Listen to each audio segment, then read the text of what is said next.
Hello மக்களே! இந்த எபிசோட்ல ஒரு ட்ராமாவ பத்தி பார்க்க போறோம். சின்ன வயசுல வீட்ல அம்மா பழைய படம்லாம் பார்ப்பாங்க. நான் அவங்ககிட்ட சேனல மாத்த சொல்லி கேட்டுக்கிட்டே இருப்பேன். ஆனா, அதே படத்துல ஒரு கோட் சீன் வந்துருச்சுன்னு வச்சுக்கோங்களேன், டிவி முன்னாடி உட்காந்து நான் பார்க்க ஆரம்பிச்சுருவேன். எங்க அம்மாவ விளம்பரம் போட்டா கூட மாத்த விட மாட்டேன். அந்த மாதிரி எனக்கு இந்த கோர்ட் சீன்ஸு, லா, வக்கீல்கள் வாதாடுற மாதிரி சீன்லாம் ரொம்ப பிடிக்கும். அப்படி இருக்கிறப்ப, ஒரு ட்ராமா ஃபுல்லா லாவ பத்தி இருக்கு அப்படின்னா, நான் பார்க்காம இருப்பேனா? நீ பாரு மேன், நாங்க ஏன் பார்க்கணும்னு நீங்க கேட்கிறது எனக்கு புரியுது. பட் இந்த ட்ராமால லாவ தாண்டி நெறைய லைஃப் லெசன்ஸ் இருக்கு. Highly recommended. அந்த ட்ராமா பேர் எக்ஸ்ட்ரானரி அட்டார்னி ஊ. சின்ன வயசுலேயே ஆட்டிசமால் பாதிக்கப்பட்ட ஒரு பெண். அவங்களோட மன உறுதி, அப்புறம் ஒரு விஷயத்தை பார்த்த உடனே ஞாபகம் வச்சுக்கிற சக்தி, இது ரெண்டுத்தையுமே யூஸ் பண்ணி இந்த சமூகத்தில் இருக்கிற ஏற்றத்தாழ்வுகள், பாகுபாடுகள், இதை எப்படி உடச்சி ஒரு லாயர் ஆகிறாங்க, லாயர் ஆனதுக்கப்புறம் அவங்க என்னெல்லாம் பண்ணுறாங்க அப்படிங்கிறது தான் இந்த சீரீஸோட மொத்த கதையுமே.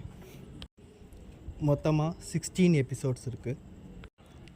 பார்க் என் பென்னா ஃபீமேல் லீடாக நடிச்சிருக்காங்கன்னு சொல்கிறத விட அந்த கேரக்டராகவே வாழ்ந்திருக்காங்கன்னு சொல்லலாம். நான் இதை ஒரு பேச்சுக்கு சொல்லலை. அவங்க இதுக்கு முன்னாடி நடித்த ஹலோ மை 20s நான் 2 சீசனும் பார்த்துருக்கேன். அதில் ஒரு ஜாலியான குறும்பான ஒரு கேரக்டர் நடிச்சிருப்பாங்க. அவங்களா இவங்க அப்படின்னு ஆச்சரியப்படுற மாதிரி இருந்துச்சு. மனோஜ், நீ சொல்கிறத பார்த்தா இந்த ட்ராமா ஃபுல்லாக ஒரே பிரச்சனையாக போகும் போல இருக்கே அப்படின்னு நினச்சிங்கன்னா அதான் இல்லை.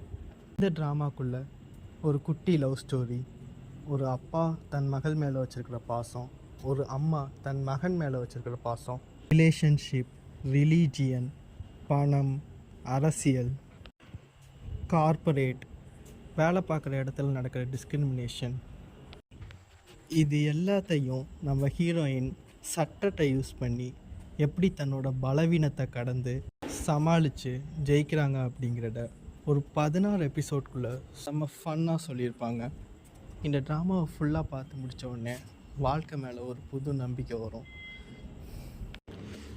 லைஃப்பில் வர பிரச்சனைகளை சமாளிக்கிறதுக்கு படத்தில் வர மாதிரி 10 பேரை அடிக்கிற பலசாலியாக இருக்கணும்னு அவசியம் இல்லை. புத்திசாலித்தனமும் விடாமுயற்சியும் இருந்தாலே லைஃப்பில் சக்ஸஸ் ஆகலாம் அப்படிங்கிறதுக்கு இந்த ட்ராமாவோட எக்ஸாம்பிள்.